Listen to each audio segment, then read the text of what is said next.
Sakal Gunar Vande Guru Sri Charanaravindan.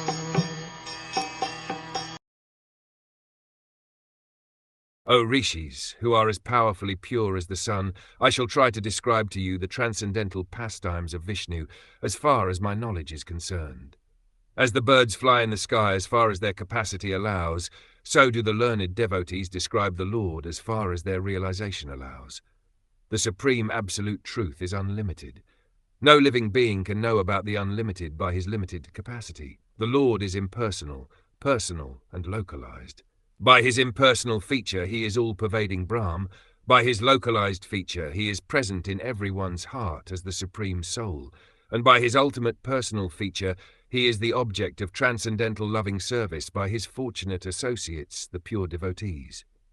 The pastimes of the Lord in different features can only be estimated partly by the great learned devotees.